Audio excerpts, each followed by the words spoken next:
устодон ва шогирдони гиромӣ, пеш аз ҳама рӯзи забони тоҷикиро ба ҳама шумо табрик мекунам ва умедвор ҳастам, ки дар омӯзиши забони тоҷикӣ мо якҷоя иқдом мекунем, то пешбурде дар гуфтугӯи ҳамдигар дошта бошем. дар мавзӯи истилоҳшиносӣ як чанд ҳарфе мегӯем ва ба ҳамин хотима мекунем. нахуст бояд қайд кунам, ки забон яке аз рукнҳои муқаддаси давлатдорӣ ба шумор меравад ва ҳар як тоҷикро зарур аст, то ин забонро ҳам дар шакли гуфтугӯӣ ва ҳам дар шакли адабӣ биомӯзад ва бидонад. 35 сол пеш устод Лоиқ Ширалӣ дар васфи забон чунин шеъре эҷод карда буд, ки ба шумо пешниҳод мекунам ва ин гувоҳӣ аз он медиҳад, ки яъне инсон бояд ҳеҷ гоҳ дар ҳеҷ замоне набояд забони худро фаромӯш кунад. ҳар ки дорад дар ҷаҳон гум кардае, дар замину дар замон гум кардае, ин нишон гум кардаеву дигаре, хештанро бенишон гум кардае. ин яке бахти ҷавон гум кардааст, дигаре ганҷи равон гум кардааст. ин яке гар ними нон гум кардааст, дигаре ними ҷаҳон гум кардааст. ин яке ҷону ҷигар гум кардааст, он яке шуру шарар гум кардааст. ин яке гум карда гар моли падар, дигаре панди падар гум кардааст. гар яке бому даре гум кардааст, дигаре ному фаре гум кардааст. он забони ҳамдилӣ гум кардааст, ин забони модарӣ гум кардааст. аз тамоми ин он гум кардагон, зиштрӯтар нест дар рӯи ҷаҳон. зон ки гум карда забони модарӣ, ҳарф гӯяд бо ту бо чандин забон. бок не гардоварӣ гум кардааст, ё умеди сарварӣ гум кардааст. заҳр бодо шири модар бар касе, ку забони модарӣ гум кардааст.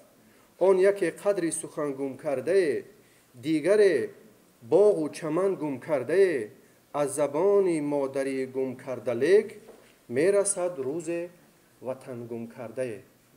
яъне шахсе ки дар ҳамон давлат зиндагӣ мекунад, фаъолият мекунад ва забони модарии худаша гум мекунад, дигар аз ӯ умеди онам ҳаст, ки рӯзе ватанро ҳам гум мекунад. ба ҳамин хотир вобаста ба истилоҳот донишмандони забоншинос назарҳои мухталифи худро баён доштанд ва ин яке аз қисматҳои забоншиносӣ мебошад, ки ҳамеша ба тағйирот ниёз дорад. баҳсҳо дар атрофи забони адабии тоҷикӣ, махсусан бахши истилоҳшиносӣ, он чанде дигар ҳам баъди анҷумани нахустини илмии забоншиносии Тоҷикистон дар доираҳои фарҳангӣ ва матбуот идома ёфт. вале акнун на ба он ҷӯшу хуруш ва на ба он гуногун андешии солҳои пешин. масалан, агар мо аҳамият диҳем тамоми соҳаҳое, ки дар ҷомеа вуҷуд доранд, истилоҳоти хоси худашонро доранд ва махсусан мо забоншиносонро вазифадор менамояд, ки истилоҳоти ҳар як соҳаро ба хубӣ бидонем ва ҳангоми навишт ба хатоҳо рӯбарӯ нашавем. замоне ки пешвои миллат комиссияи олии аттестатсионии назди президенти ҷумҳурии Тоҷикистонро таъсис доданд, ин аз он гувоҳӣ медиҳад, ки мо бояд ба забон диққати ҷиддӣ диҳем.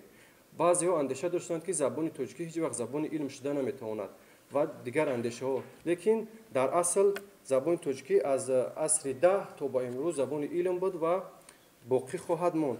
ва баъзе ноҷуйриҳое, ки дар замони шӯравӣ нисбат ба забони тоҷикӣ сурат гирифт ва калимаҳо ибораҳои русиро ба ин забон ворид карданд ва забонро махлут карданд ва имрӯз хушбахтона мо ба поксозии забон шурӯъ карда истодаем ва мо рисолаҳои номзадию доктории худро дар ин самт бо забони ноби тоҷикӣ менависем ва пешниҳод мекунем. албатта сиёсати давлатии ҷумҳурии Тоҷикистон дар масъалаи забон дар сатҳи хуб қарор дорад ва забони тоҷикӣ имрӯз дар созмонҳои байналмилалӣ яке аз забонҳои гуфтугӯӣ ба шумор меравад ва шумо мебинед, ки пешвои миллат ҳам дар тамоми суханрониҳояшон дар бонуфузтарин созмонҳо бо забони ноби тоҷикӣ баромад мекунад. ва ҷуз ин як мавзӯе, ки боиси тағйирот дар оянда бояд бошад, журналистикаи соҳавӣ аст. агар мо ба телевизионҳои Россия ва дигар давлатҳои масалан ғарб нигоҳ кунем, ҳар як соҳа мутахассиси хоси худаша дорад. Масалан, журналистикаи соҳаи мошин, журналистикаи соҳаи тиб, журналистикаи соҳаи кишоварзӣ, ҳар як соҳа ба худа журналистикаи махсуси худаша дорад, ки аз ҳамон истлоҳота ба хубӣ аз худ мекунад ва гузоришҳо матлабҳои худаша пешниҳод мекунад.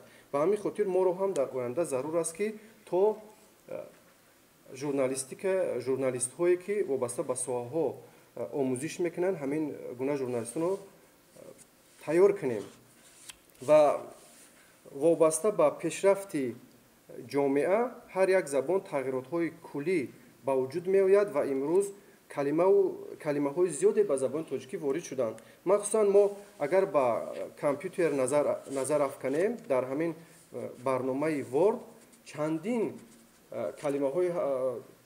калимаву ибораҳое ҳаст, ки ба забони русӣ аст ва имрӯз шукр фарҳанги истилоҳоти калимаҳои соҳаи технология аллакай баромадагӣ аст ва мо мисол сахранид намегӯему, сабт кардан, сабт шудан, ё ки мисол скачат намегӯему, боргирӣ кардан, ё ки масалан дар соҳаи энергетика мо васлак мегӯем, ҳамон асбобе ки ба қувваи барқро чӣ мекунем, пайваст мекунем, ҳамонро васлак мегӯем, ки васлак ҳам дар инҷа истифода мешавад ва ҳам дар дигар соҳаҳое ки истифодааш дуруст аст. Ба ҳамин хотир ҳар як моро зарур аст, ки то ҳамин калимаҳоро гунаҳои тоҷикиашро биёбем, бидонем, бихонем ва дар оянда дар вақти навишти матн, дар вақти навишти масалан мақола шакли русиша истифода набарем.